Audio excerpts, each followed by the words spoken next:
কিভাবে সবসময় আল্লাহর সাথে কথা বলবেন? বান্দা ও রবের সম্পর্ক মজবুত করার সহজ উপায়। আমরা প্রতিদিন অনেক মানুষের সাথে কথা বলি, পরিবার, বন্ধু, পরিচিত, অপরিচিত, কিন্তু কখনো কি ভেবে দেখেছি যিনি আমাদের সৃষ্টি করেছেন, যিনি আমাদের সবচেয়ে বেশি ভালোবাসেন, তার সাথে আমরা কতটুকু কথা বলি?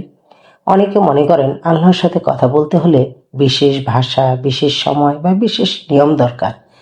কিন্তু সত্য হলো আল্লাহর সাথে কথা বলা সবচেয়ে সহজ ইবাদত। আজকের ভিডিওতে আমরা জানব কোন ভাবে, কিভাবে, কখন এবং কি কথায় আল্লাহর সাথে কথা বলা যায়। ভিডিওটি শেষ পর্যন্ত শুনুন, আপনার রবের সাথে সম্পর্ক বদলে যাবে ইনশাল্লাহ। প্রিয় ভাই ও বোনেরা, আল্লাহর সাথে কথা বলা মানে কি? আল্লাহর সাথে কথা বলা মানে শুধু দোয়া করা নয়। এটা হলো নিজের মন খুলে বলা, কষ্ট বলা, চাওয়া বলা, কৃতজ্ঞতা জানানো, ক্ষমা চাওয়া, সবকিছু। যেমন আপনি সবচেয়ে আপন কারো কাছে মনের কথা বলেন, তার থেকেও বেশি আপন আল্লাহ। দোয়ার মাধ্যমে আল্লাহর সাথে কথা বলুন। দোয়া হলো সরাসরি আল্লাহর সাথে কথা বলা। আপনি নিজের ভাষায় বলতে পারেন, হে আল্লাহ, আমি কষ্টে আছি। হে আল্লাহ, আমাকে সাহায্য করুন। হে আল্লাহ, আমার মনের অবস্থা আপনিই জানেন। আরবি জানতেই হবে এমন না, মনের ভাষায় সবচেয়ে শক্তিশালী দোয়া। সিজদায়, তাহাজ্জুদের সময়, বৃষ্টির সময়, রোজার অবস্থা, আজান ও ইকামতের মাঝখানে দোয়া করুন। আপনার মনের কথাগুলো আপনার রবকে খুলে বলুন। নামাজের মাধ্যমে কিভাবে কথা বলা যায়? নামাজ শুধু পড়া নয়, নামাজ হলো আল্লাহর সাথে সাক্ষাৎ। যখন আপনি সূরা ফাতিহা পড়েন, হাদিসে আছে আল্লাহর প্রতিটা আয়াতের উত্তরে জবাব দেন। সিজদায় গেলে বেশি বেশি বলুন, হে আল্লাহ, আপনি আমাকে বদলে দিন, আমার অন্তর ঠিক করে দিন। নামাজকে তাড়াহুড়ো নয়, আলাপ বানান। কোরআন তেলাওয়াতের মাধ্যমে আল্লাহর সাথে কথা বলুন। কোরআন হলো আল্লাহর কথা আমাদের জন্য।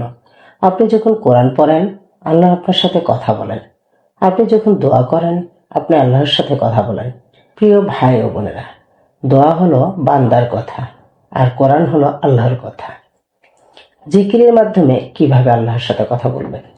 জিকির মানে আল্লাহকে স্মরণ করা।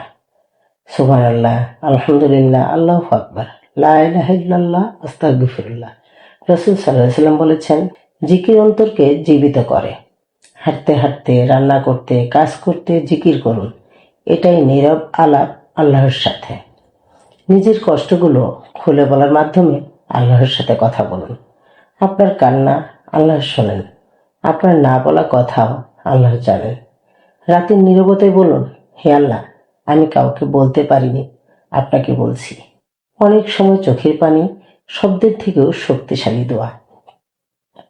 একাকিত্বে আল্লাহর সাথে কথা বলুন। যখন আপনি একা, ভাববেন না আপনি একা, আল্লাহ আছেন। মনে মনে বলুন, হে আল্লাহ, আপনি তো আছেন, আমাকে ছেড়ে যাবেন না। একাকিত্ব যদি রবের দিকে নিয়ে যায়, তবে সেটাই রহমত। শুকরিয়া আদায়ের মাধ্যমে আল্লাহর সাথে কথা বলুন। শুধু চাইব তা নয়, ধন্যবাদও দিব। বলুন, হে আল্লাহ, আজকের দিনের জন্য শুকরিয়া, আমার পরিবারের জন্য শুকরিয়া, আমার শ্বাস নেওয়ার শক্তির জন্য শুকরিয়া। শুকরিয়া সম্পর্ককে আরো গভীর করে। গুনাহের পর তওবার মাধ্যমে আল্লাহর সাথে কথা বলুন। ভুল করলে লজ্জায় দূরে যাবেন না, বরং আল্লাহর কাছেই ফিরে যান। বলুন, হে আল্লাহ, আমি ভুল করেছি, আপনি ক্ষমা করুন, আমি বদলাতে চাই। আল্লাহ সবচেয়ে বেশি ভালোবাসেন ফিরে আসা বান্দাকে। আল্লাহ দূরে নন, আমরা দূরে। দোয়া মানে আকাশের শব্দ ছোড়া নয়, রবের দরজায় করা নাড়া। আল্লাহর সাথে কথা বলতে নেটওয়ার্ক লাগে না, লাগে আন্তরিকতা। আজ থেকে প্রতিদিন আল্লাহর সাথে কথা বলুন, শুধু নামাজে নয়, জীবনের প্রতিটি মুহূর্তে। আপনি যদি চান, আমি আল্লাহর সাথে কথা বলার দোয়াগুলো নিয়ে আলাদা একটি ভিডিও তৈরি করব ইনশাল্লাহ। ভিডিওটি যদি ভালো লাগে, লাইক, কমেন্ট, শেয়ার করুন। আর এমন নসিহত পেতে চ্যানেলটি সাবস্ক্রাইব করে আমাদের সাথেই থাকুন। ধন্যবাদ।